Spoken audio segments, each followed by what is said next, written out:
The story begins with our hero holding someone, telling him that he is the last one now. He then smiled confidently and, using his magic, restrained the man by his neck. The man accused him of hiding exceptional skills that a mere fixer could not possess. The hero began to question him about the grimoire, a powerful magic book, pointing out that the Deculin family would not mobilize all these forces just to chase a single stray dog, describing the family members as scum, who multiply and spread like rabid dogs. The man admitted he didn't know how to use the grimoire, but the hero deduced from their relentless pursuit of him over this distance that the book must possess great value. The man demanded he hand over the grimoire immediately. In return, he offered to intercede for him to return to his work as a fixer, even using the demeaning term hunting dog. The hero scoffed at this offer, sarcastically wondering what authority a mere manager of fixers could have to make such promises. He then lifted him with his magic, asking if he had any last words before he died. Suddenly, a third person appeared on the scene. A man exuding a powerful aura of evil energy, who calmly greeted them. This newcomer revealed his identity, announcing he was Baharan von Deculan, the head of the ruling magical family of the eastern continent, the Deculan. The fixer manager was stunned. This was the first time he had seen the family head face to face, despite having spent decades serving them as a fixer. Baharan was a legendary figure, known as the most powerful sorcerer in the family's history. The hero wondered to himself what kind of man this person might be. Baharan addressed the hero, telling him to hand over the grimoire, promising they would talk afterward. However, the hero met him with a rude and shocking response, telling him that he was pissing him off, and accused him of trying to steal his hard-won spoils. Baharan met this insolence with a sarcastic laugh. At that moment, the hero regretted not devouring the wyvern he had seen earlier when he had the chance, as he now realized that the aura emanating from the family head was overwhelming and stronger than anything he had ever faced before. Baharan explained to the hero that the easiest option was to kill him and retrieve the grimoire by force, but he offered him an alternative. He asked him to hand over the book and return to the service of Deculin, and in return, all his crimes would be forgiven. Baharan praised the hero's combat talent, admitting he regretted not realizing this talent sooner. He was impressed that a filthy rat from the slums could master the trivial skills of fixers and bring them to such an advanced level. He then tried to tempt him with a vision of a bright future,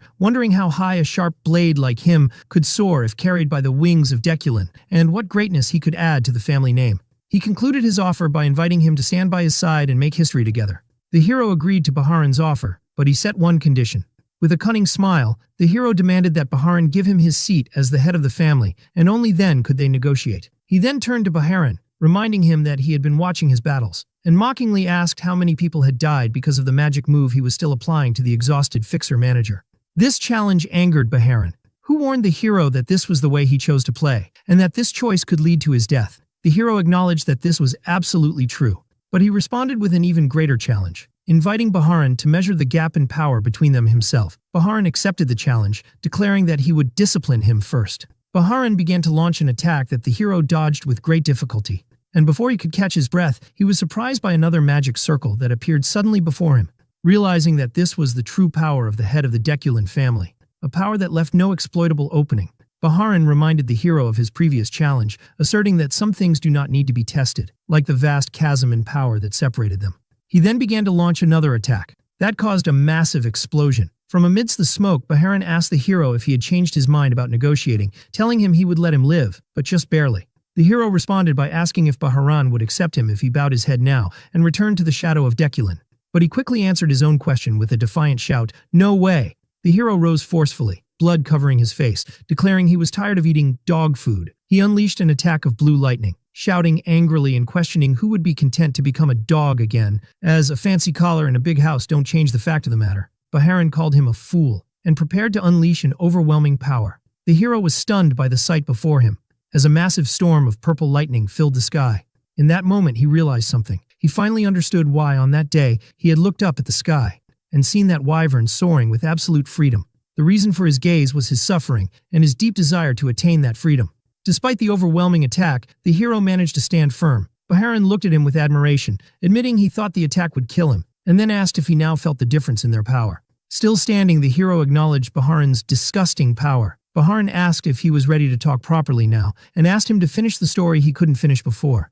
The hero wondered if Baharan wanted him to go back to being a fixer again, but Baharan corrected him, explaining that he did not mean the position of a fixer. Baharan revealed his true and surprising offer, for the hero to become the head of one of the families affiliated with the Deculin family. The hero was shocked by this offer. He thought about how the Deculan family, whose authority rivaled that of the imperial power, was offering him the headship of one of its loyal families.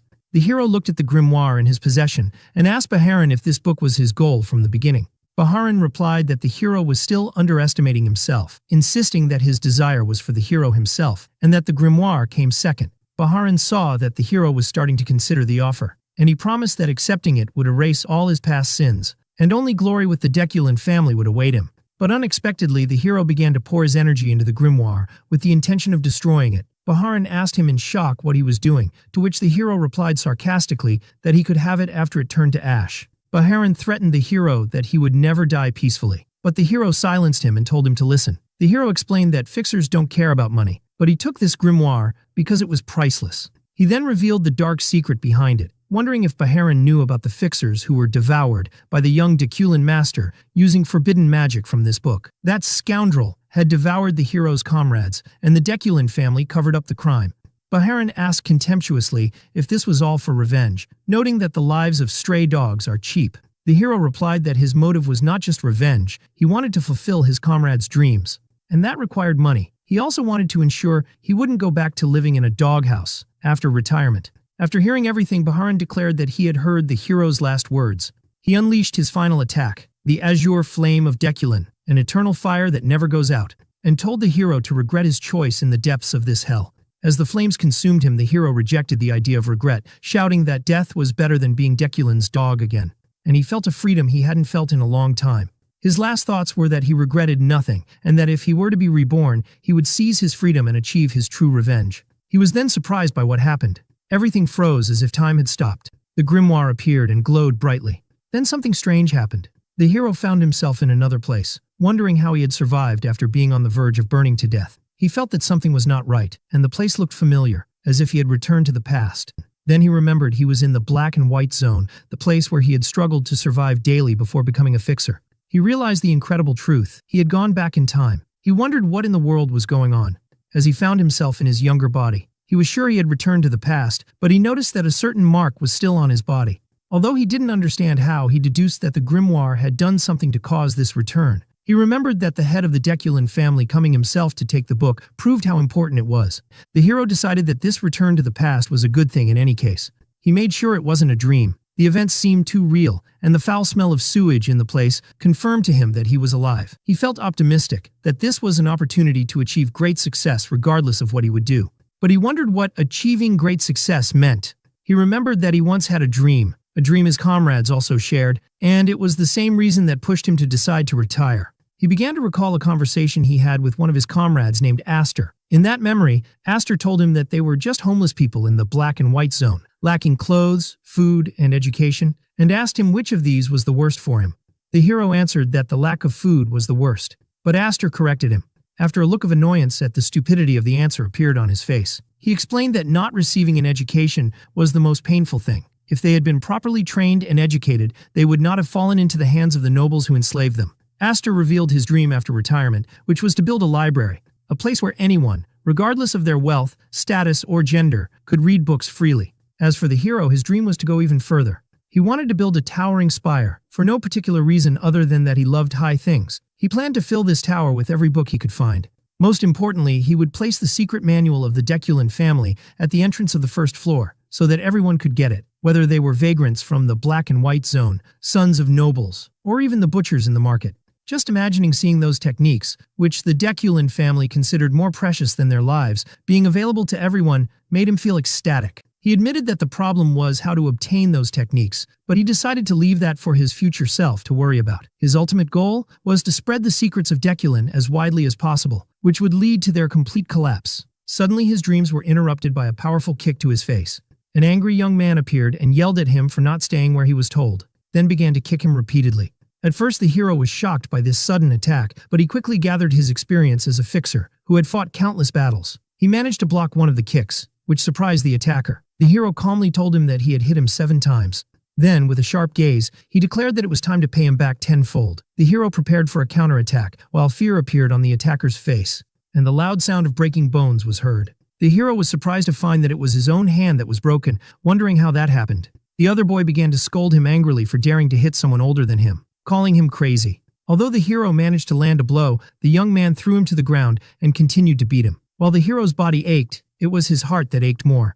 The hero took the opportunity and tripped the attacker, who lost his balance and fell into a sewage canal. The hero saw this as a chance to escape. The attacker got up, coughing, and asked the hero where he thought he was going. But the hero replied that he was not running away. In fact, what he was doing was a tactical retreat. He decided to remember his attacker's face and to keep the 57 blows he received in his heart, reminding himself that he was an experienced fixer who didn't know how to give up. After moving away, he realized his situation was bad. His wrist was sprained from just throwing one punch, which made him feel sorry for the weakness of his current body. He sat down, defeated, and decided that he had to forget about the tower for now, and that the priority was to fix and strengthen this weak body. Suddenly, a small white-haired child appeared before him and asked if he was hungry. The hero asked if he knew him, and the child replied that he didn't. The hero analyzed the child's clothes. Although they were worn out, they were originally expensive, so he concluded that he was most likely the son of a noble who had lost in a power struggle and fled here. He saw him as a ticking time bomb to be avoided. The child introduced himself, saying his name was Damien and his mother's name was Bianca. The hero felt he was learning things he shouldn't know, so he asked Damien if he was a bit slow on the uptake. Damien then innocently told him that his mother was dead, and the hero felt sorry for him. He replied that he didn't have a father either, so he was the winner, then tried to shoo him away. The hero decided it was best to get away from this ticking time bomb before it became more troublesome. But when he tried to leave, Damien told him he would come with him. The hero refused and thought about hitting him to make him go away. Damien noticed the hero's injured wrist and asked if it hurt, then offered to help. He placed his hand over the hero's hand, and a powerful healing light appeared, which astonished the hero. He immediately realized that this was not just an ordinary healing hand. He recognized the secret technique. It was the light of healing, a special technique of the fallen noble Blandu family, which was destroyed by the Deculin family. The hero's instincts as a professional fixer screamed. He realized he had just gotten himself into something very nasty and dangerous. He wondered why a child from the Blandu family was in this place, as their family was supposed to still be in a good position at this point in time. He repeated the name Damien in his mind, as Damien asked if he was calling him. Suddenly he remembered something. He had remembered a crucial piece of information. Someone from the Blandu lineage with different colored eyes. He recognized the identity of the child in front of him. It was the monster of Blandu, Damien von Blandu, the madman who doesn't die even if he is killed. The hero was in a state of shock that he couldn't comprehend. His memory took him back to the past, to a time before his decline, when he was still working as a fixer. He remembered a mission he was sent on by order of the Deculin family to the lands of the Blandu family. At that time, he and his comrades were grumbling, wondering why they were being called for a mission that the Blandu family should have been able to handle themselves.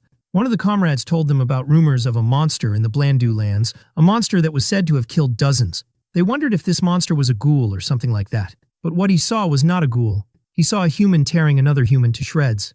This human was Damien, who was laughing madly as he fought, continuously using the Blandu family's healing magic to keep fighting.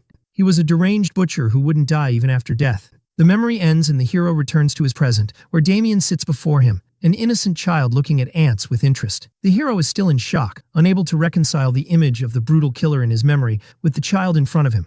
He wonders why the direct heir of the Blandu family, the only son of the Lord, is in such a miserable place. Damien interrupts his thoughts by talking about food. He tells him enthusiastically that they should eat, quoting his mother that eating well prevents illness, and concludes that the hero is sick because he doesn't eat. The hero agrees with his logic, but finds his way of speaking provocative. He asks him if he has any money. Damien pulls out a bag full of gold coins and asks if this is what he meant. After a short silence, the hero smiles and gives a nod of approval, suddenly declaring that they are now friends. He puts his arm around the stunned Damien, telling him that if he says they are friends, then they are, and friends share what they have. He then excitedly pulls him along to find food to fill their stomachs. Damien asks his new friend what he has to share, to which the hero replies that he has a friend, referring to Damien himself. After they had a good meal and a bath, the hero feels refreshed. He sees Damien wandering around the place, which seems to be a house above the restaurant. Damien explains that it's the first time he's seen a place like this because he always slept outside. Damien suddenly mentions that he doesn't have a father. The hero jokes that he has a father, and they get into a childish argument that ends with the hero wondering why they are trying to compete in this matter. Then he asks him about his mother. Damien looks around and innocently replies that she is not here. The hero decides to assess the situation better. The hero asks Damien how long he has been alone. Damien thinks for a moment, and then replies that since he ran away from home, he has slept 10 times. The hero begins to analyze this new piece of information, wondering if Damien is a runaway and being chased, and whether sleeping 10 times means that 10 days have passed. Damien explains that he can sleep twice a day, including naps, so the total number of times he has slept is 10. The hero deduces that Damien has been on the run for about 3 or 4 days. But he becomes even more confused when Damien adds that he hasn't taken a nap since he ran away, confirming to himself that he is completely insane from the roots. The hero begins to plan for the future. He sees an opportunity in having Damien with him in the black and white zone, where he can act as his guardian and build a relationship with the Blandu family. This relationship could be useful in the future when he confronts the Deculin family again. Plus, the homes of nobles contain many of the books he needs to achieve his dream. But before thinking about long-term plans, he decides he has an urgent matter to deal with first, which is the 57-layered grudge he feels towards the young man who hit him earlier. He tells Damien that he is going to lie down now and warns him not to disturb him, or there will be big trouble. Damien asks if he is going to do breathing exercises, and the hero confirms it, asking him to do the same when he's done, which Damien enthusiastically agrees to. The hero begins his meditation, remembering his past life where he relied on standard magical formulas given to fixers, which had clear limits. To overcome this, he had infiltrated many noble houses and stolen their techniques, nearly getting killed more than once. He learned various secret arts like knightly body strengthening, spirit arts, summoning, and alchemy. But he remembers that all these techniques were not enough against the catastrophic power he faced from the head of the Deculin family right before his death. Therefore, this time he decides to learn the foundational art of the Deculin family itself, the art of the celestial source. It is the origin of all Deculin techniques and capable of harmonizing with all types of mana, and luckily, he had memorized it for research purposes in his past life. When he begins to activate the breathing technique, he feels an intense heat like lava flowing through his body. He discovers the presence of impurities in his mana circuits, which surprises him. To get rid of them, he resorts to a mysterious and secret power known as the mana shower, a technique used only by elite mages from noble families to purify their direct lineage. After the process is finished, he wakes up and wonders how much time has passed. More importantly, he finds that his mana circuits are now clean and his mana has been purified, perhaps to a higher level of purity than even in his past life. Despite this significant improvement, he realizes that defeating Deculin still seems like an impossible task, even if he were born 100 times. However, his chances have improved, and as a man who never gives up, even against near impossible odds. The next day, Damien wakes up from his sleep to find that his hair has turned brown, which surprises him. The hero had secretly changed Damien's platinum blonde hair color and his clothes so that the Blandu family wouldn't recognize him. After the final step of the disguise was complete, Damien asks his friend what they will do now. The hero announces that they are going to crack some heads. As the young man who had previously hit the hero was walking after a nap, he was surprised to see the hero again, but this time he was clean and accompanied by another child. He angrily asked him where he had been wandering and about his clean appearance, then noticed his companion Damien, who, from his clothes, seemed to have money. Suddenly, the hero delivered a powerful punch that knocked him to the ground. He then calmly told him that just remembering his face was enough, and announced that his score with him would start at 123 hits. 2 young men in the area heard a commotion and went to check it out, and a large group of youths gathered. Everyone was surprised to see the youngest and what he was doing. The hero smiled slyly. All the faces were familiar to him, and he decided to see how far he could go this time. A violent brawl began, and he beat them down one by one. As the hero displayed superior combat skills, striking his opponents with fists enveloped in magical energy. Damien watched in awe, impressed by his new friend's speed and power. The hero taught Damien that in such situations, he should describe what he sees as super cool, which Damien repeated enthusiastically with sparkling eyes. Damien approached the first young man and offered to heal his injuries. The hero then grabbed him and asked how many hits he had taken so far, picked up a wooden stick from the ground, and then spanked the boy hard on his behind with it, asking him again how many hits he had taken so far, but the terrified young man stuttered and forgot the number. Here, the hero turned to Damien, his friend, and told him it was his turn. Damien happily began to use the touch of healing on the injured young man, who was screaming from both pain and fear, begging him to stop. The hero told him that his score wasn't settled yet, and that he had to receive another 20 hits, which made the young man scream and panic even more, calling the hero and Damien devils. After the disciplinary session was over, one of the young men approached the hero respectfully and said, "Good work, sir." The hero was proud of himself. The task of distributing 2,000 hits at a rate of 100 hits per person was a new challenge even for him. The exhausted youths asked for permission to leave, and the hero allowed them to. But one of them hesitantly explained that this was their home, so they couldn't leave. The hero's expression changed, and he said this was a small problem. Faced with this veiled threat, the youths quickly said that they would be the ones to leave, and they fled from their home. As the hero watched them flee, he thought that he was now homeless, but suddenly he felt someone approaching from a distance. This person was fast and stealthy, and possessed the distinct aura of a professional fixer. The hero concluded that they were most likely being pursued. He believes the Blandu family found him faster than he expected, and worries because he has very little mana left after the fight and the purification process he underwent. He realizes his current state doesn't allow him to use spells or fight physically, but he remembers his true identity as an experienced fixer. He recalls that even in his past life, he never had an abundance of magic and always faced such difficult situations, so it's nothing new to him. He begins to gather all his remaining mana. He compresses the mana he has gathered, believing it will be enough for one attack. He knows he has only one chance to survive this situation. When the pursuer arrives, it turns out he is not an enemy, but an elderly man who calls Damien young master. The man introduces himself as Alfred, looking extremely relieved to have found Damien, expressing the great anxiety that had kept him from sleeping. Damien flatly refuses to go back, screaming that he will never return and that Alfred must kill him first, while the butler tries to calm him down and persuade him to return. The hero realizes that Damien's escape from his family was nothing more than a little boy running away from home. Alfred, the butler of the Blandu family, apologizes to the hero for the scene and formally introduces himself. The hero responds by introducing himself as Aster. Alfred notices that young Master Damien seems very fond of Aster and invites him to accompany them to the Blandu family home. The hero is suspicious of their intentions, as it's well known that noble families despise commoners, but he can't understand their true motive for this invitation. He decides to accept the invitation, as it aligns with his original plan to form a relationship with the Blandu family, who control the entrance to the city of Hazen, where the Zenith Academy and its unparalleled library are located. Since his goal is to build a great library, he sees that visiting their library will be beneficial. He accepts the invitation, considering it just a small detour on his path to achieving his dream. The hero turns to Damien and cheerfully suggests they go see if the Blandu family's food is any good. They arrive at the majestic Blandu family mansion.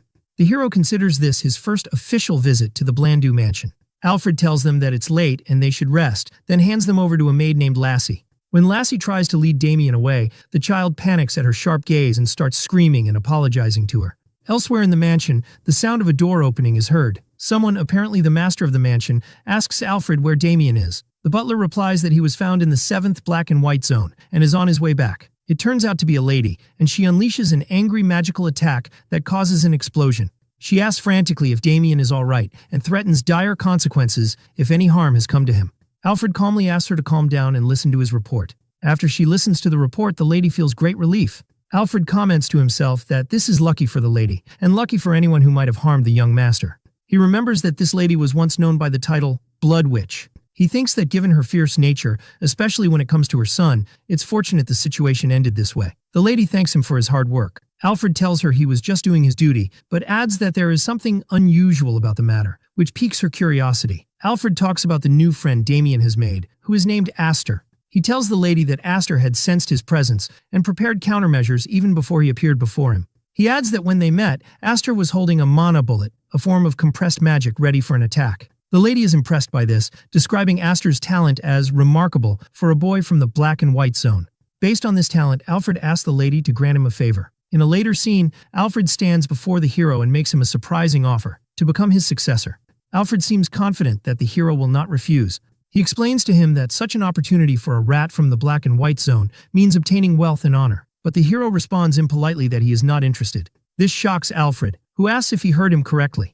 Damien interrupts the scene by asking the meaning of the word his friend muttered. The hero politely declines the offer, expressing his deep gratitude for being considered as the butler's successor, but he prefers things to stay as they are now. Alfred interprets this refusal as arrogance, believing that the hero, being a talented orphan who mastered magic on his own, sees himself as a great person. He then begins to lecture the hero, saying that he understands him because he too was born into an ordinary family and was arrogant in his youth before realizing the world was vast.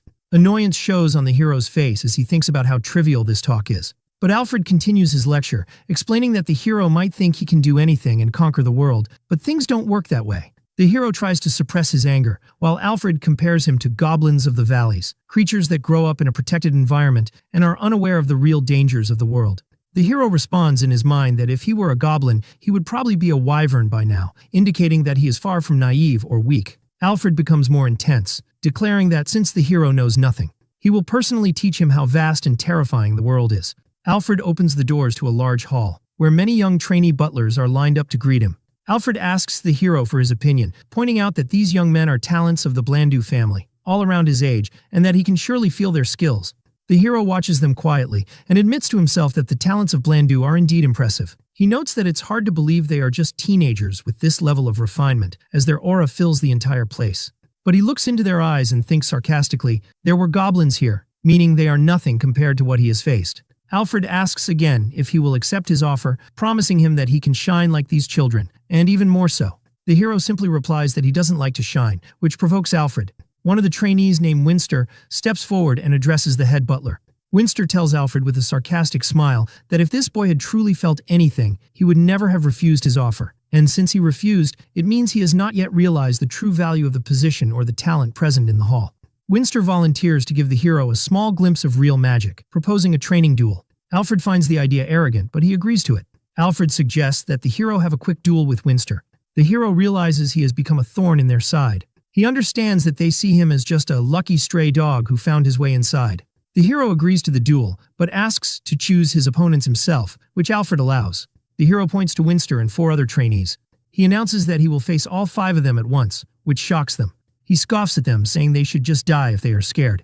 Alfred laughs, impressed, declaring that this is the spirit his successor should have. But he warns him that his words could be considered an insult to the Blandu family and asks if he is prepared to take responsibility, to which he confidently replies that he will.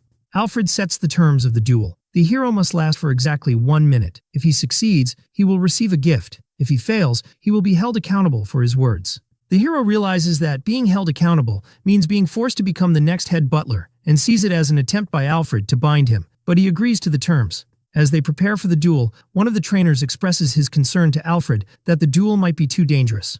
Alfred replies that this danger is what makes it worthwhile, as he believes that breaking the boy's stubbornness is the only way for him to grow. The trainer of the 5 trainees is worried. He fears that injuring the young master's guest could lead to the end of his career. Meanwhile, Damien was watching the scene with the maid, Lassie. The trainer approaches him and begs him to stop the head butler, warning him that his friend is in grave danger. But Damien shows great excitement, which terrifies the trainer even more. Lassie intervenes and tells Damien that if he interferes, his mother will scold him, so Damien suppresses his anger. Alfred orders the hesitant trainer to begin the duel. The trainer thinks to himself that he did his best to object but must obey orders. Lassie tells Damien she will be back soon and asks him not to interfere. Damien smiles and tells her he understood. The trainer explains the rules of the duel, describing it as a turn-based spar. He scoffs to himself, considering it an annihilation battle, and not just a spar. The trainer confirms that the duel is indeed an annihilation, where it continues until one side surrenders, while he retains the right to stop the match. Winster mocks the hero, calling him a stray dog blinded by luck, and vows to crush him and reveal his true nature.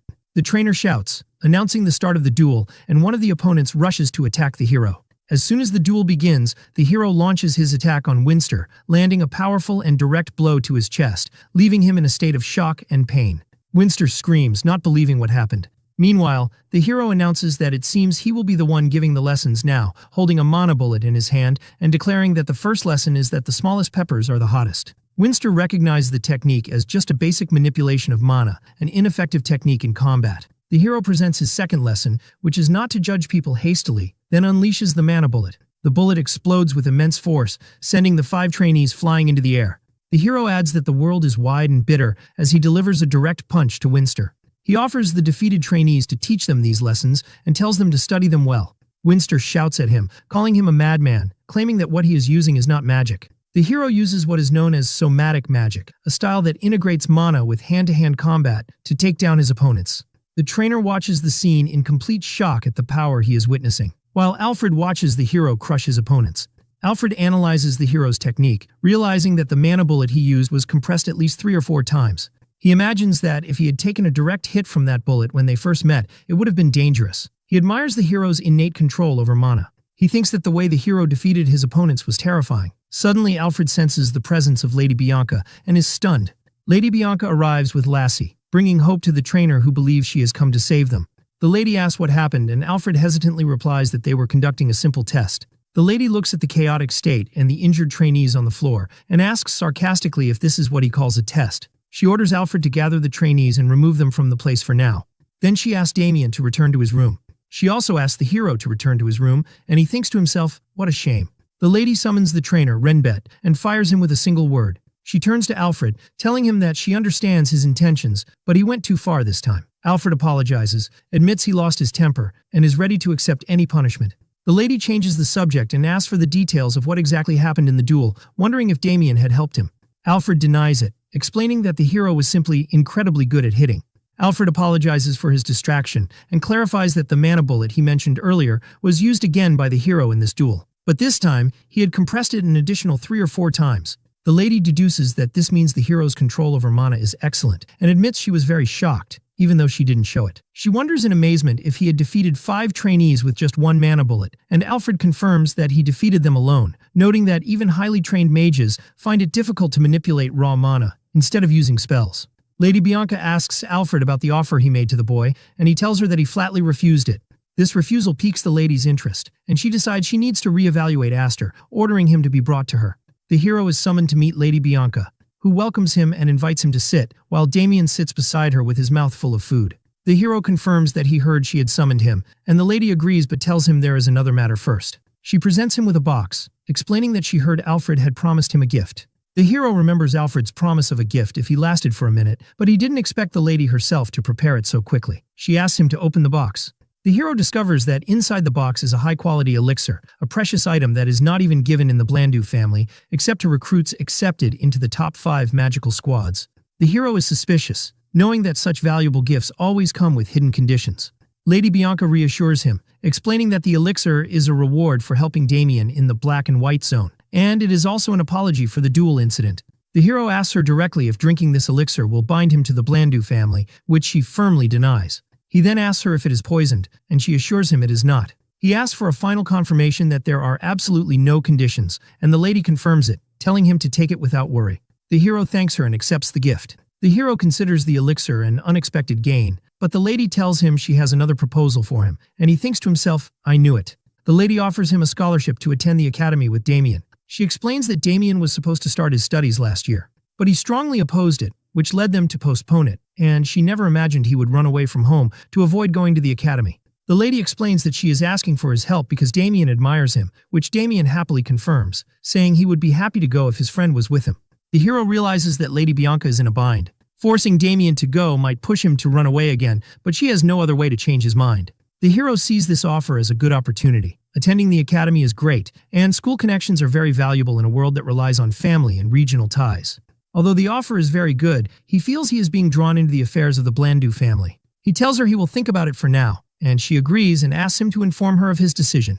Before he leaves, she asks him why he refused Alfred's offer to become his successor. The hero replies with a mysterious smile, "My knees are too precious to me," leaving the lady puzzled. Elsewhere, when Alfred hears this response, he is shocked and amazed by the boy's audacity. After obtaining the elixir, Aster sat contemplating as he absorbed its energy. Surprised by the immense increase in his mana despite having absorbed only 10% of the elixir, he wondered to himself if the reason for this effective absorption was the change that had occurred in his physical structure, turning it into the mark of fire. He noted that the absorption process was perfect. Unlike the usual process of absorbing an elixir, there was no energy loss or any lingering impurities, which made its effect stronger than he had anticipated. His thoughts then shifted to the offer he had received to join the academy. After deep consideration, he felt that his decision had already been made. He realized that there were many advantages to enrolling in the academy, the most important being that it would make it easier for him to find a sponsor to support him. However, despite these positives, he had a strong feeling that he was walking straight into a trap set for him. He decided to go for a walk to clear his thoughts. As he was about to leave, he was stopped by a young man with platinum hair who was waiting for him, and asked him directly if he was the person named Aster. Aster observed the young man's features and deduced from his platinum hair, which only Damien had in the direct family line, that the young man must be a relative from a side branch. Aster felt annoyed by the amount of trouble in this house and flatly denied having any connection to that name, which surprised the young man. The young man continued his sarcastic remarks, commenting on Aster's dull dark gray hair and his uncomfortable gaze, then added mockingly that all these traits resembled him perfectly, which angered Aster. Aster calmly replied that hair color can vary greatly depending on the lighting. He then put on a feigned innocent expression and asked the young man how these eyes could possibly be uncomfortable in any way. The young man was taken aback by his reaction, backed down, admitting that Aster's eyes did indeed look kind, and apologized for the misunderstanding before turning to leave. At that moment, Alfred, the head butler, rushed towards Aster and grabbed him, begging him to forgive the misunderstanding and telling him that he couldn't sleep all night because he hadn't been able to speak with him and clarify the matter. Alfred was thinking to himself resentfully that he shouldn't have to kneel like this just because he was the head butler, and that the whole thing was just a misunderstanding. The platinum-haired young man turned around again, having realized the truth, and shouted that he was right all along, and that the look in Aster's eyes, resembling that of a dead goblin, was not common. Aster calmly confirmed his identity. The young man became enraged, pointing his finger at him and accusing him of lying and acting with such insolence. The young man muttered a threat to kill him, but a sharp, silent glare from Alfred was enough to silence him. The young man retracted his threat and told Aster he would overlook it for now. However, he demanded that Aster come to the magic hall later so he could correct his bad behavior, to which Aster nonchalantly agreed. After the young man left, muttering threats, Alfred asked Aster if anything was wrong. Aster replied with a smile that there was nothing to worry about, thinking to himself that this situation came at the perfect time, because he wasn't in a good mood anyway. Then Aster turned to Alfred and called him by his official title, head butler, and asked if he could see the lady of the palace now. Lady Bianca welcomed Aster into her office, noting that he had requested a meeting very early in the morning and wondered if he had already finished considering her offer. With a confident smile, Aster confirmed his decision and informed her that he would be enrolling in the academy. Lady Bianca expressed her surprise at how quickly he had made his decision, but she was pleased, telling him that they should begin preparations as soon as possible. She told him to make himself comfortable in the meantime, and Aster thanked her for her hospitality and left the office. After Aster left, Alfred entered the office. Lady Bianca asked about the boy, and she happily informed the head butler that Aster had fortunately accepted the offer. Alfred couldn't hide his excitement, exclaiming that this was to be expected from a boy with such passion, and that flame burning in his eyes. Alfred enthusiastically continued to explain his plan to Lady Bianca, stating that the first semester would be fine since the family would cover his expenses, but he wondered how Aster would manage in the next semester. Alfred assumed it would be difficult for a vagrant from the gray zone to afford such high tuition fees, and predicted that Aster would become very anxious because he wished to continue his studies. At that crucial moment, a helping hand would appear, which would be none other than Alfred's personal sponsorship. Lady Bianca interrupted him, calmly telling him that he was making too much noise. Alfred immediately apologized for his outburst and excused himself to go to the kitchen as it was nearing mealtime. After he left, Lady Bianca pondered the matter. She understood Alfred's overwhelming happiness. After his offer to Aster had been repeatedly rejected, he had finally found an opportunity. However, she saw this academy proposal as a naive plan. She realized that the reason for Alfred's great confidence in his plan's success was that he himself had been lured by the former head butler using a similar method, and she felt sorry for him, calling him a poor soul in her thoughts. Meanwhile, Aster was walking, on his way to the magic hall, the place where that boy from the side branch, as he called him in his mind, was. Upon his arrival, he was met by a person wearing a hooded robe and carrying a candle, who asked him why he had come. Aster hesitated for a moment, realizing he didn't know the name of the young man he had come to meet. But the hooded figure seemed to have been expecting him, welcomed him, and asked him to follow. The hooded man led him to a door and told him he could enter from here. Before leaving, he gave him a cryptic warning, advising him to watch his head after opening the door. Aster opened the door and immediately understood the meaning of the warning as he found himself facing a flurry of flying papers. After the paper kicked up dust in his face, Aster found himself facing a platinum-haired young man who shook his hand and greeted him. The young man introduced himself as Henji von Blanco and asked Aster if he had come to see his younger brother. Aster realized with astonishment that the rude boy he had confronted earlier had called his older brother for help. At that moment, Aster's memory flashed back to his time as a fixer when he had infiltrated numerous magic academies, and he came away with an important observation about the characteristics of research mages, whom he called the pen pushers. The first trait that distinguished them was their thinning hair. They pulled it so much from overthinking that it stopped growing. Aster had divided this phenomenon into stages. In the first stage, they would try to deny their baldness by wearing their robes with the hood up. In the second stage, they would accept reality and reveal their thinning hair. In the third stage, they would shave their heads completely. And in the fourth and final stage, they would reach a point of desperation and start searching for magic that could achieve the impossible, hair regrowth, something no one had yet succeeded in. But Henji was different. He began by offering a formal apology for his younger brother's behavior, explaining that he had gone too far and that he never imagined he would act so rudely to a guest of the young head of the family. As Henji spoke, Aster noticed that his hair was thick and that he was still young, making him an exception to the rule he had formed in his mind. While serving Aster tea, Aster asked him if he worked at a magic academy, and Henji revealed that he held the position of vice principal at one of them. This impressed Aster, who thought that a prestigious family like the Blancos wouldn't appoint someone to such a position based on lineage alone, meaning Henji must possess exceptional skills. Henji commented that Aster was a unique individual, different from the usual vagrants in the black and white zone. Aster laughed in agreement, but he felt uneasy inside. He thought that the task would have been much easier if Henji had met him with hostility, but instead he was smiling kindly. Aster felt a negative human chemistry between them, meaning they were two types of people who could never get along. Afterward, Henji congratulated Aster on his invitation to enroll in Xenian Academy. Aster thanked him, while Henji continued, describing it as a great opportunity and mentioning that he himself was a graduate of the 145th class. Aster wondered to himself if Henji was suddenly trying to build a school fellowship with him. Henji immediately apologized, saying he got a little excited when he heard the news of his enrollment and said something unnecessary, then suggested they get to the main point. Aster wondered what this main point was. Henji told him there was one thing he wanted to confirm first, and then asked him a direct and shocking question. Would he be willing to risk his life for a friend?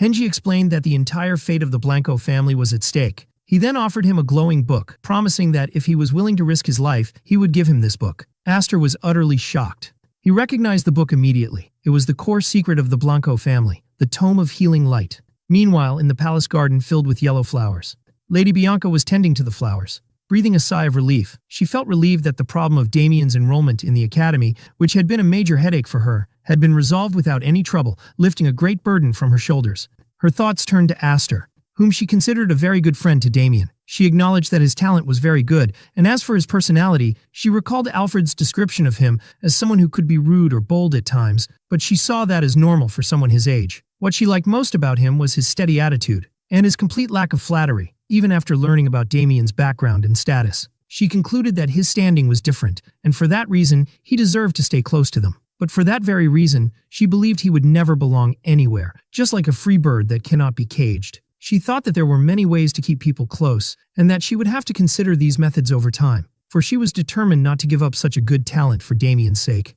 Back in the magic hall, Aster was still in shock from Henji's offer to give him the family's secret tome. He wondered about the real motive behind this offer. He watched Henji's eyes and found them clear and transparent, so much so that he couldn't read what was on his mind. Aster thought that feelings, whether good or evil, usually show faintly in a person's eyes, but Henji was like a professional assassin, showing no emotion at all. He concluded from this that Henji was wearing a mask so elaborate that he might no longer know his true self. Henji warned him that he was not saying this lightly and asked him not to answer hastily just for the temptation of the reward before him. Aster replied that he would give him his answer. Inside, Aster felt the unease he had been feeling fade away after understanding Henji's nature. It was easy now. He realized they were both from the same muddy waters, so there was no need to feel uncomfortable. Aster told Henji that if he had something to ask, he would listen, explaining that if he thought he could do it, he would, and if he couldn't, he wouldn't. Henji became angry at his words and asked if he would listen even if his life was in danger just by hearing it, threatening that he might kill him if he listened and then refused.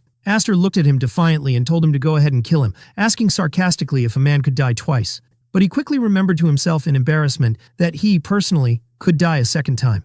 After a moment of silence, Henji released his energy to intimidate Aster. Henji tried to unleash his powerful aura to force Aster into submission, but Aster stood his ground, unfazed by Henji's threat. Henji smiled, admitting that he couldn't overcome Aster, and declared that he had passed the test. Then Henji told him that he would now speak to him comfortably, revealing the truth. He needed someone he could trust, but that person could not be a member of the Blanco family. Henji began to explain his situation, admitting that he initially had low expectations, believing that all vagrants from the black and white zone were alike, and that Damien, being young, might not have sharp judgment when it comes to people. However, what piqued his interest was that Damien's guardian, Lady Bianca, known for her exceptional love for him, kept a vagrant like Aster by his side, which led him to believe there must be something special about him. Then, by sheer coincidence, the fight between his younger brother and Aster occurred, providing him with a perfect and logical excuse to summon him for an interview. Aster asked if it was necessary for the vice principal of a magic academy to use his brother as an excuse to summon someone. Henji confirmed that Aster's suspicions were correct, explaining that the situation was difficult and prevented him from taking the first step himself. He quickly denied that it was a power struggle within the family, insisting that the Blanco family was very cohesive. Then he revealed the real reason. He was under surveillance by the Deculin family. When Aster asked him why, Henji decided to be completely honest, especially since Aster had previously shown indifference to death, but he reassured him that he had no intention of killing him. Henji revealed the shocking truth. He was currently researching the Deculin family's celestial source technique, and it seemed they had discovered his activities. He added that he had managed to obtain this technique, a secret known only to the Deculin lineage, through an unexpected route. Aster questioned Henji about how a man who was supposed to have died long ago was still alive, adding that if the Blanco family were investigating, their clear objective would be to find a way to counter him. Henji commented that the Deculin family was somewhat irrational. If he were only researching a countermeasure to their technique, they would have tried to kill him anyway, despite him being a vice principal. But he explained that it went beyond that. Initially, he only intended to look for a weakness, but he saw something else. He found in the celestial source technique, which is the origin of all the Deculin family's secrets, a way to improve and develop this perfect secret itself, and he couldn't stop this research. He expressed his confidence that Aster, as someone interested in magic, would understand his feelings. Aster was stunned, realizing to himself that Henji wasn't just a little crazy, but absolutely and completely insane. How dare he conduct such research within his family's territory? Suddenly, Aster connected this revelation with events from his past life. The timing matched perfectly. The real reason the Deculin family secretly crushed the Blanco family was Henji's research into the new celestial source technique. That's why Baran risked the Deculin family's survival to eliminate the Blancos, because he saw from the beginning the immense potential in this enhanced technique. And this was the secret to his overwhelming power in their final battle. Henji noticed Aster's silence and asked if he regretted listening, admitting that the scale of the matter might be a bit overwhelming. Aster ignored that and returned to the original question. Why did Henji specifically seek him out? Henji explained that he had not yet informed his family of his research. He felt that the Deculin family had planted a spy somewhere among them, but he couldn't identify who it was. Aster deduced that if the path through which Henji obtained the technique was traced, it was likely that the Deculins had deliberately leaked a patched solution or an incomplete version of the countermeasure. Henji confirmed this with a laugh, adding that the moment he realized they were tracking him, he himself released a part of that incomplete formula to deceive them, because he didn't want to die either. Aster wondered why he didn't simply join the Deculin family's side, as they would most likely welcome him. Henji replied vaguely that he had his personal reasons for not doing so.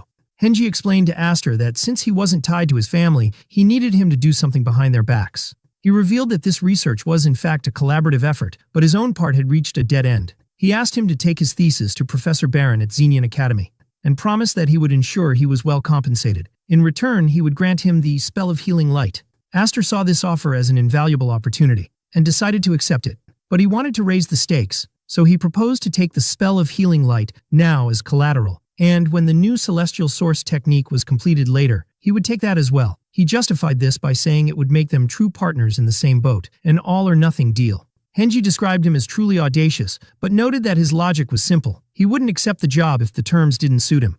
After a moment of thought, Henji agreed to Aster's request. He said the name of the technique didn't matter, and since Aster hadn't learned the original technique, the new version wouldn't be useful to him right now anyway, but he promised to give it to him upon completion. However, Henji also set a condition of his own. He told Aster that until this thesis was fully completed, he might need his help again, and expressed his hope that Aster would support him then. Since they were in the same boat, it wasn't a big request.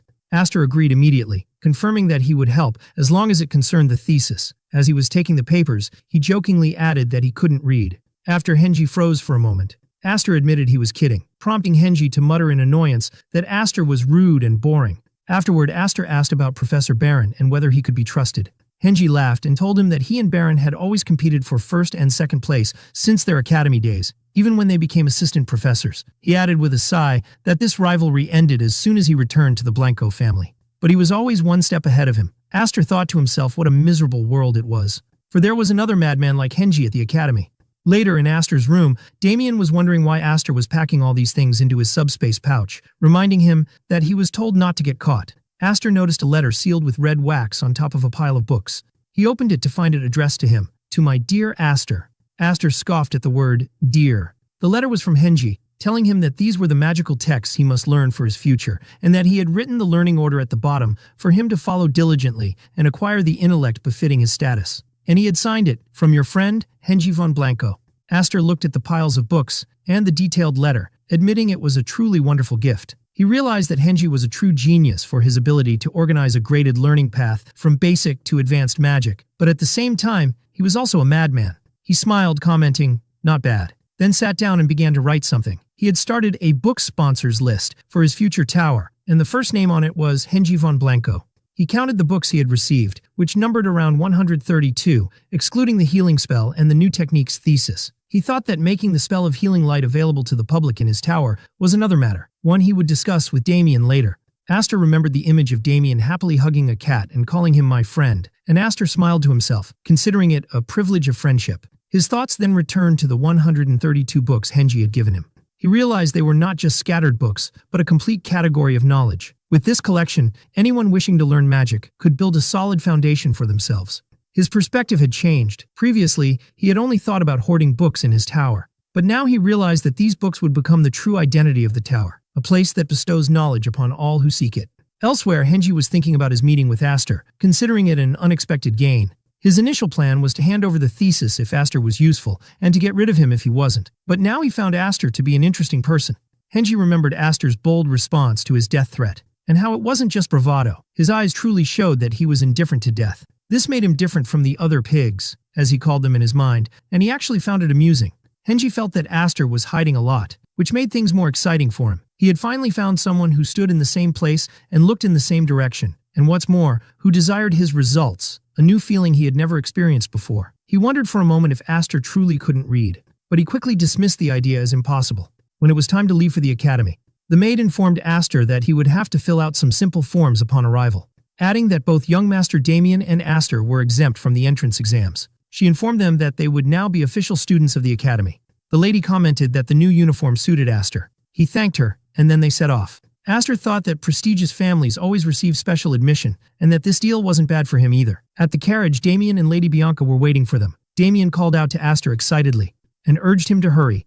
Before he left, Lady Bianca spoke to Aster, asking him to take care of himself and expressing her hope that he would achieve what he wanted because this was a great opportunity. Aster thanked her and smiled. As the carriage made its way, Aster repeated Lady Bianca's words in his mind. What I want. He resolved to himself that he would of course get it. He thought of Xenion, the greatest academy on the eastern continent, where countless sponsors awaited him, and he intended to acquire them all. With a confident smile, he looked forward to his new destination, thinking, just you wait, colleagues, here I come. During his journey in the carriage, Aster immersed himself in reading the books Henji had given him, and he truly realized that Henji was a remarkable magical researcher. He thought that the basic principles of magic are simple, but their interpretations can vary endlessly. He took water as an example. For some, it is the water of life, and for others it is a catastrophic flood. It was just a matter of perspective. He realized that every great family had developed its unique path in magic, based on its own viewpoint of the same principle. After finishing all the magical texts in his pouch, Aster came to an important realization. He discovered that the curriculum prepared by Henji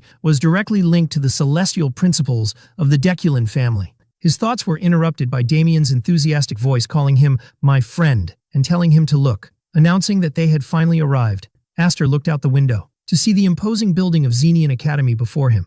The accompanying lady told them that the carriage journey ended here. She explained that, following the teachings of the wise first headmaster, all students on their enrollment day must enter the academy on foot, regardless of their status. She wished them luck at the ceremony and hoped they would gain great wisdom. Then she parted from them. As soon as they started walking, Damien grabbed Aster's arm, urging him to hurry. He told him worriedly that Lancy, the accompanying lady, said that if they were late for the entrance ceremony, they might not find any seats left. Aster found this strange and considered it nonsense, as an entrance ceremony is not a village theater based on a first-come, first-served basis. But he then realized that Lancy probably said that as bait to keep Damien from slacking off, so he decided to let it go this time. When they entered the large hall, they found it crowded with students. Damien expressed his admiration for the large number of people, and said that Lancy was right, and if they had been any later, they wouldn't have found seats. Aster denied this in his mind, as he pulled out a small piece of paper to see their assigned seat numbers, Class M3, seats 11 and 12. But Damien pointed to some empty seats and asked if they could sit there, afraid they wouldn't get any seats at all, but Aster told him to wait a bit. Then Aster wondered in surprise, is this the same person who didn't even want to come to the academy? And why is he so excited now? As Damien was heading to sit down, he accidentally bumped into another student, with long gray hair who looked extremely annoyed. The large man asked Damien angrily, "What's the matter?" Aster rushed to help Damien up and asked if he was okay. Damien cheerfully replied from the floor that he was perfectly fine and wasn't hurt. He then apologized to the student he had bumped into, saying that he wasn't looking where he was going properly. As Aster and Damien were about to leave, the gray-haired student stopped them with a sharp voice. He turned angrily and asked Damien what had gotten on his clothes. "Saliva," Aster replied calmly. From the man's aura, Aster deduced that he must be from a noble family, and he figured that in such a situation, Damien would take the initiative to apologize and try to clean the man's clothes himself. Indeed, Damien began wiping the man's clothes, apologizing and enthusiastically shouting that he would clean them and make them shine brighter than before, which only angered the man more. Aster realized a fight was now inevitable. The man lost his temper and threw a punch at Damien, yelling at him to get out of his sight, "You fool."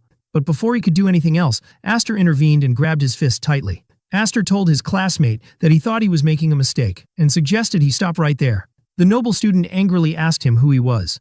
Aster stood up for Damien and announced clearly that he was his friend. The student commented sarcastically that he saw a loyal friend in him, noting that few would take a beating for a friend, but he warned him that he would regret his choice this day. Aster sighed, thinking that his plan to make friends with his classmates on the first day had failed. He cracked his knuckles and decided to forget about friendship for now. It seemed his opponent preferred to settle things with his fists rather than words. The commotion attracted the attention of other students who gathered around, wondering what was happening. Someone recognized the larger young man and said he looked like he was from the Dolanvi family lineage, but they didn't recognize the others. The onlookers began to wonder who would win, with most favoring Dolanvi, as they had heard that a new student from their family this year was supposed to be amazing. At that moment, a student who appeared to have authority pushed through the crowd, scolding them for standing by and watching as a fight was about to start. Someone hesitantly asked if they should stop them, but the student with authority flatly refused. Instead, he ordered the others to make way for them, and asked the gray-haired boy, being a mage, to set up a barrier around the area. The situation turned into a spectacle, and students began placing bets on the winner, with many cheering for Hexter, the name of the student from the Dolanvi family. Aster watched the scene with a slight smile. Hexter stepped forward and introduced himself as the second son of the proud Dolanvi family, and asked for Aster's name. Aster replied that, unlike him, he did not come from any great lineage, and that he should just consider him a passerby. Hexter smiled sarcastically, saying that not being from a noble family didn't matter, but that this small arena must be a handicap for a mage. Then, out of generosity as he claimed, he allowed Aster to make the first move. Aster found the whole situation utterly ridiculous. Aster mocked Hexter, saying that for someone who hates talking, he sure has a long tongue, and then asked if he was scared. This comment enraged Hexter and drove him to attack, beginning a fierce battle where Hexter threw a powerful punch at him. Aster wanted to add another observation, pointing out that there were two strong people, not just Hexter. Hexter was confident in his ability to withstand any magic student's punch, but he was shocked by the weight of Aster's punch when it hit him, wondering how his fist could be so powerful, and called Aster a scoundrel. While Hexter was trying to process Aster's unexpected strength, he was surprised by a healing spell being cast on him. It turned out that Damien was the one who cast the healing spell, but he couldn't understand why Damien was healing his friend's opponent. Aster muttered that noble families were truly on another level. He took advantage of Hexter's distraction and landed another punch, scolding him for letting his focus wander. Hexter found himself in a surreal situation. One person was hitting him hard, and the other was healing him at the same time, while Damien was laughing hysterically as he cast his spells.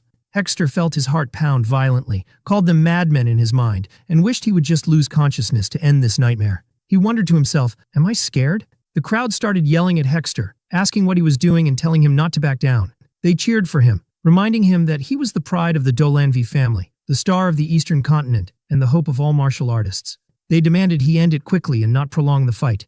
Faced with these insults, Hexter exploded with rage, screaming how a mere mage dared to look down on him with such contempt, and threw a punch at Aster, but the other dodged it. He gathered all his energy and unleashed his strongest attack, launching an assault that caused a deafening explosion. The crowd finally cheered, declaring that this was the Hexter they knew. Hexter felt his punch hit its target directly, but he wondered in confusion, why did the blow feel so light? And in a shocking moment, he saw Aster flying through the air. Aster landed skillfully on the ground, then slowly got up, dusting off his clothes. Hexter let out a furious scream of frustration.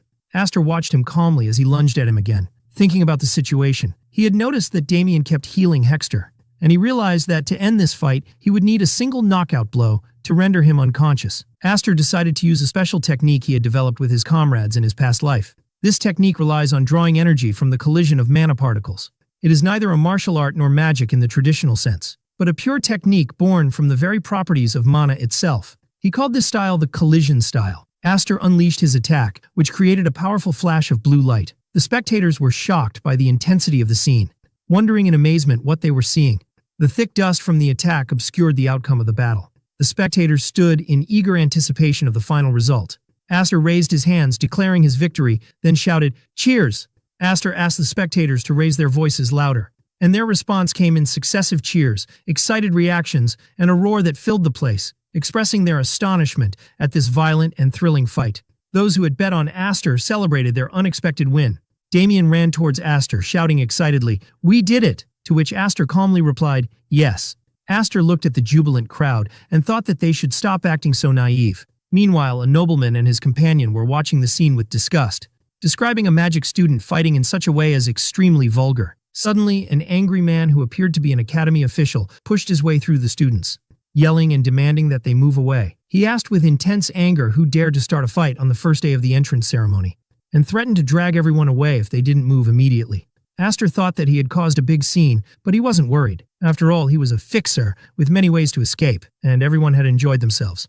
But before he could do anything, Damien stepped forward, pulling Aster with him, and shouted loudly that the others were not the culprits, but they were. He pointed to himself and Aster to get the official's attention. The angry official turned towards them, while Hexter lay unconscious on the ground in the background, and Damien confirmed again, "Yes, sir." It was us. After the grand spectacle and the chaos they had caused, Aster and Damien were immediately summoned by a grim-faced Academy official. Inside his stern office, the official asked them in a serious tone if they would admit to their actions honestly and without any attempt at evasion. Due to their forthright confession and their refusal to deny the incident, coupled with the fact that the other student had not suffered any serious harm that would warrant harsh measures, the official reluctantly decided to overlook the matter this time. However, before letting them go, he gave them a sharp, scrutinizing look, followed by a clear warning that he would be keeping them under his close watch for the duration of their time at the academy. After leaving the tense office, Aster felt a great sense of relief, breathing a sigh of relief, as the official entrance ceremony had not yet begun, meaning they hadn't missed anything important. As they entered the grand hall, crowded with new students, their presence caught the attention of the attendees, who began to whisper among themselves with curious glances. Some wondered how a boy with Aster's frail build could defeat a seasoned martial artist, and how mages even fought in such a direct manner. Damien was thrilled by this sudden fame they had gained, and waved enthusiastically to everyone, considering them celebrities on their very first day. But Aster, who preferred quiet, calmly asked him to stop waving and drawing attention. Aster spotted their vacant seats and pointed to them silently. Damien was overjoyed when he realized their friends had saved them seats, believing that friends were the true treasure in this life, which Aster reluctantly agreed to with a faint smile. The entrance ceremony began with a lengthy and detailed speech from the Academy's headmaster. The speech was so long and tedious that Aster remarked to himself on the headmaster's incredible stamina to speak for so long without stopping or feeling bored. Damien couldn't withstand the barrage of words and gradually began to doze off, drooling on Aster's shoulder. Annoyed, Aster gently adjusted Damien's clothes, woke him up, and then wiped the drool from his mouth so no one would notice. Suddenly and unexpectedly, an assistant interrupted the headmaster's speech to inform him of an urgent and important matter that required his immediate presence elsewhere. The headmaster wondered to himself what could possibly be more important than the annual entrance ceremony, but after listening to the assistant's whisper in his ear, he apologized to the students and announced that an urgent and serious matter required his immediate attention. The headmaster hastily concluded his speech and left the stage with quick, worried steps. After the headmaster's abrupt departure, a woman with fiery orange hair stepped onto the stage, capturing the attention of all attendees with her strong, majestic presence. Everyone turned their attention to the woman, their faces showing signs of awe and reverence at her imposing figure that terrified and silenced them in their places. She introduced herself in a firm, clear voice as Jira and explained that she would be managing the remainder of the entrance ceremony due to an unforeseen emergency that prevented the headmaster from finishing his speech. She announced the start of the new student oath and invited the representative of the magic department, the young Dahlia de Danae, to come to the stage. The mention of the name Danae sparked a wave of whispers among the students, who were surprised that a member of such a powerful and influential family had taken the entrance exam like any ordinary student. One student wondered curiously if her skills were weak, but another, more informed student replied that she was the third daughter of the head of the family, and it was inconceivable that the prestigious Danaean family would allow her to take the exam if she were indeed weak. Aster recognized Dahlia immediately. He began to think about her family's prestigious status. If the Deculan family was the undisputed first in the arts of magic on the eastern continent, then the Danaean family was a close second in power and influence. Dahlia was considered the hope and future of her family. Aster remembered that she was exceptionally strong and had helped him a great deal in the past after he retired from his work as a fixer. But he mused that their relationship was never that of a savior and a victim, but more like partners in crime, sharing secrets and goals. Aster smiled, expressing his sincere joy at seeing her here as an ambitious new student. After that, Jira invited the representative of the martial arts department, a young man named Pola, to come forward. Aster noticed that no family name was mentioned for him, which clearly meant he was not from a noble or prominent family. He thought that this, in addition to his earlier defeat of Hexter, must be causing resentment and anger among the arrogant noble family. After the new student oath was finished, it was officially declared complete. Then Jira announced that she would now introduce the professors for the 172nd class and asked them to come up on stage one by one. Meanwhile, Aster felt that Dahlia was staring directly at him with an enigmatic gaze and wondered if he was imagining it because of their shared memories. But he quickly dismissed the thought as unimportant for the time being. As the professors were ascending the stage, Dahlia suddenly stumbled and fell in an awkward way that drew some stifled laughter. The professors came forward and introduced themselves one by one, each possessing a special prestige and status. Aster recognized one of the professors. It was Professor Baron, whom Hengi had told him about before, and he wondered why he was appearing so late in the ceremony. Baron stepped forward and introduced himself in a deep voice as the teacher for the Fundamental Principles of Magic course. Aster was surprised. He had expected someone who looked and acted like Hengi, but Baron seemed completely different from what he had imagined. However, he reminded himself that Hengi's social mask was extremely well crafted, so he shouldn't be quick to judge things by their their outward appearance. Jira announced the end of the professor introductions, and thus the end of the entire entrance ceremony, and she asked the students to follow their designated supervisors to their student dormitory. Aster woke up Damien, who had fallen into a deep sleep again, and the latter asked in surprise if the ceremony was already over so quickly. Aster jokingly told him that he had been caught sleeping and expelled from the academy, and that he should now pack his things and go home. Damien panicked and started screaming and crying, completely believing the prank. Aster walked towards his dorm, thinking to himself how Damien could scream so dramatically over a simple little joke. He reached his room, noticing it was on the top floor with a good view. He entered the room and was impressed by its quality and organization. It was better than he had expected. He found some basic daily necessities on his desk and concluded that the academy provided the same items to all students without distinction, so that no one could reveal another's social status through their trivial belonging. He expected that everyone would be able to bring their own personal property later in the semester.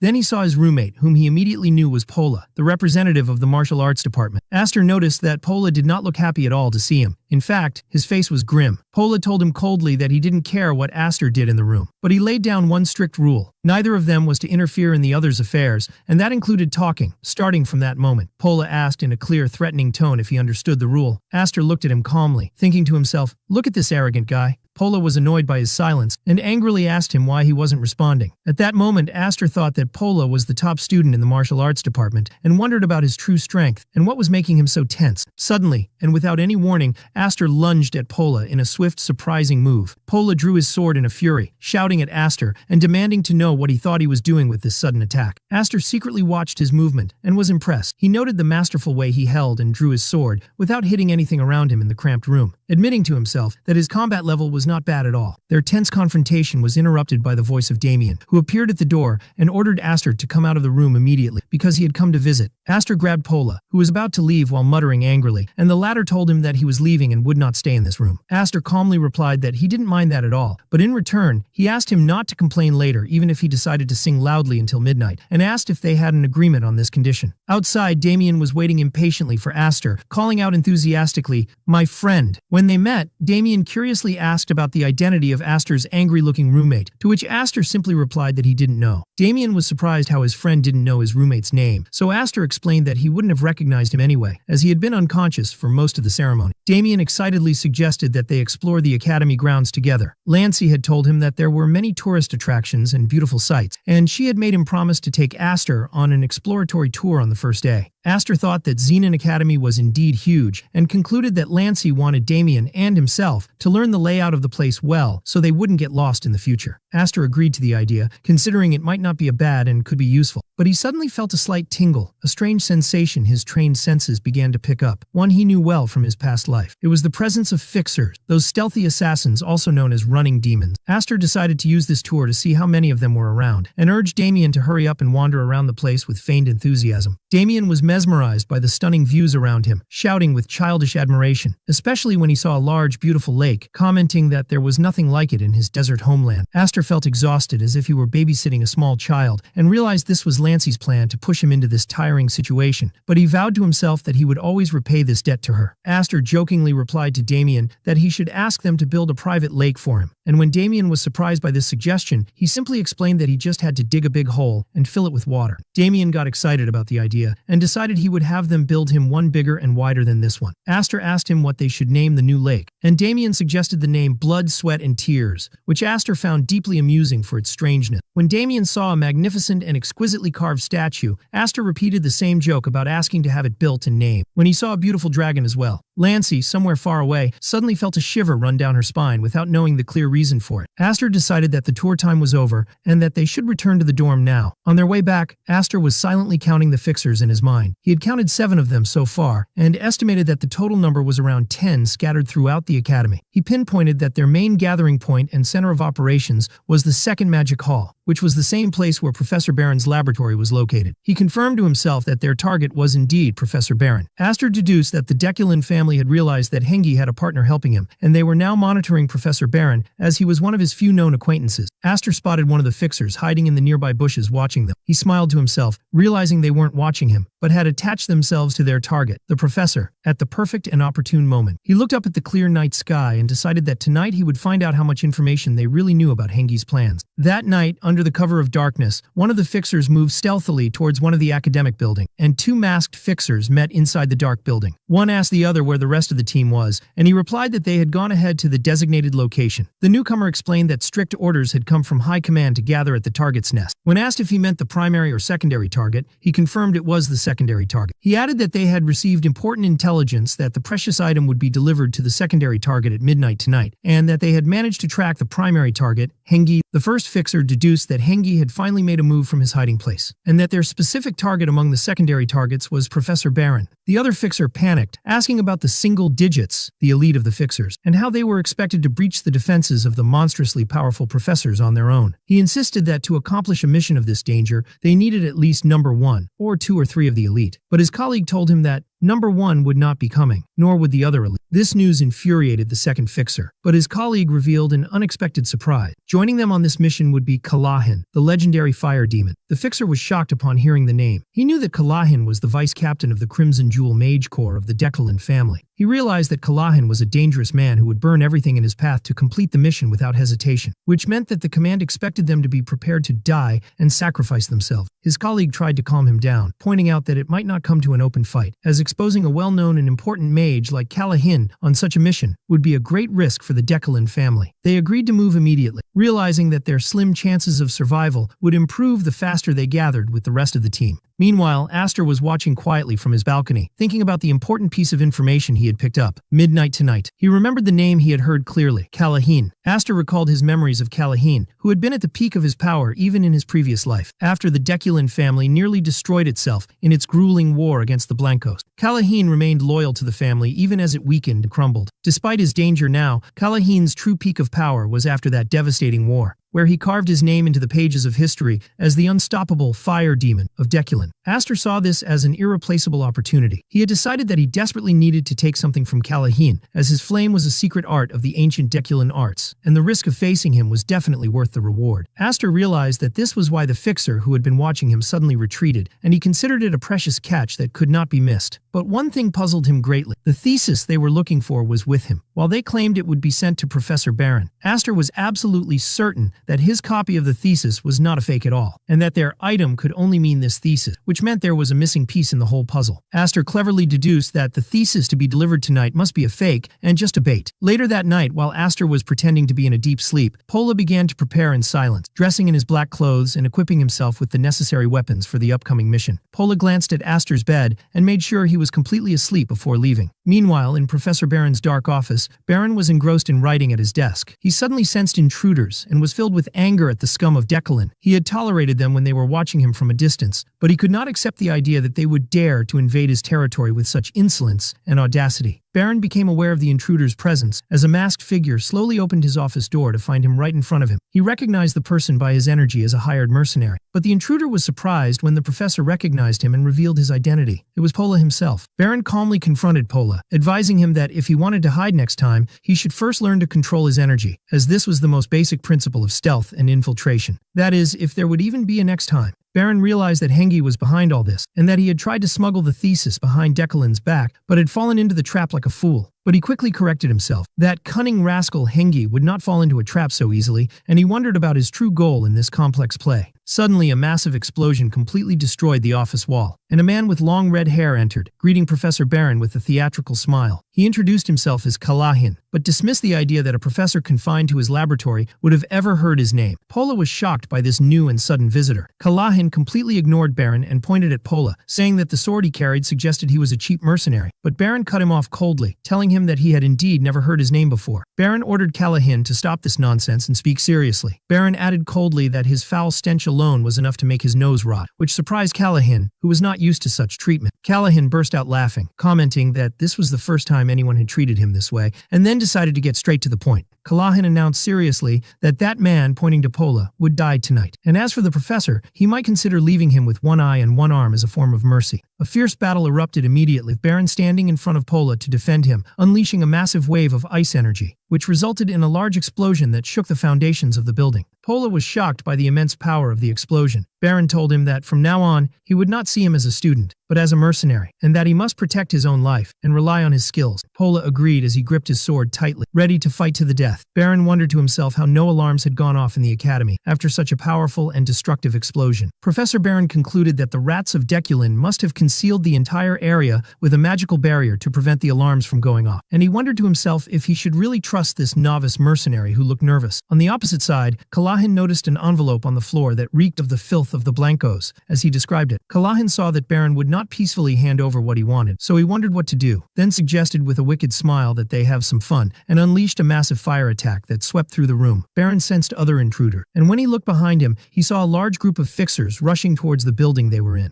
The intensity of the battle escalated dramatically between Kalahin's scorching flame and the combined defensive and offensive abilities of Baron and Pola. Nearby, Aster was watching the scene from the shadows, thinking that things were finally starting to get serious. Aster put on his mask and hood, remembering the long time that had passed since he had acted not as Aster, but as Fixer Number 1. He looked at the distant explosions and decided it was time for his part in this play to begin. Aster raised his head to the sky and offered a sarcastic prayer to the moon to make him a righteous fixer for just this one day, then corrected himself, admitting that he had never been righteous on any day of his life. He then dashed at top speed towards the ongoing battle. In the midst of the battle, Kalahin mocked Pola, admitting that he was holding up impressively well for an unknown mercenary. Pola was panting from extreme exhaustion and felt resentful that he had survived the attacks thanks to a protection amulet his captain had given him, considering it a mere stroke of luck. At that moment, Baron told him to move back. Baron himself stepped forward to face Kalahin head-on, then turned to Pola and told him that he wasn't bad at all, and that perhaps he could trust him a little more than he had thought. Baron noticed the glowing sword in Pola's hand and asked if he was using enhancement magic to strengthen his attacks, then asked if he thought he could block more of Kalahin's fire attacks. Pola replied with determination and resolve that he would block them as much as necessary. It was no longer a matter of ability, but a matter of life and death, for if he failed, his fate was certain death. Kalahin smiled as he watched them, commenting that a team consisting of a mage and a guard was indeed a strong team and posed a good challenge. He then launched a powerful and direct fire attack towards Pola, but the latter successfully and bravely blocked the attack. The fierce fight continued, with Pola acting as both guard and attacker simultaneously, while Baron blocked the magical attacks from the other fixers. Baron realized that, at this rate, he would only continue to retreat and defend without making any progress. Therefore, he decided that in this situation, he had to be more daring and take a risk. Baron explained that when the mana in nature is limited and two beings issue conflicting commands, they enter a fierce battle to control it. He then challenged Kalahin directly, asking how much power he could take from him in a direct confrontation. Kalahin realized that Baron wanted a direct struggle for power and magical authority, so he accepted the challenge, laughing loudly to see who was the stronger between them. Their blue and red energies collided in a massive and devastating explosion that completely destroyed the surrounding area. In the midst of this violent magical conflict, Pola was struggling to stand on his feet, cursing the situation he found himself in. He realized that both men were true monsters, and that there was no chance for him to intervene in their fight, wishing they had just fought each other from the beginning and ended it. The rest of the fixers were watching the violent magical whirlwind, commenting on how brutal and dangerous the fight was. Their leader ordered them to hold their positions and not to move, because rushing in now meant certain suicide, and he advised them to catch their breath as much as they could and wait for the right opportunity. Suddenly, one of the fixers was ambushed from the shadows. One of the fixers shouted a warning that an assassin had set a trap for them. It was Aster who pounced on him with lightning speed and headed straight for the heart of the battle, raging between Baron and Kalahin. While Baron and Kalahin were still engrossed in their struggle for control, Aster announced his arrival in a quiet yet terrifying voice. Both Kalahin and Baron were surprised by Aster's sudden appearance out of nowhere, and Kalahin was shocked and extremely angry. In an instant, Aster appeared directly in front of him and attacked without hesitation, declaring that this place would become his final grave.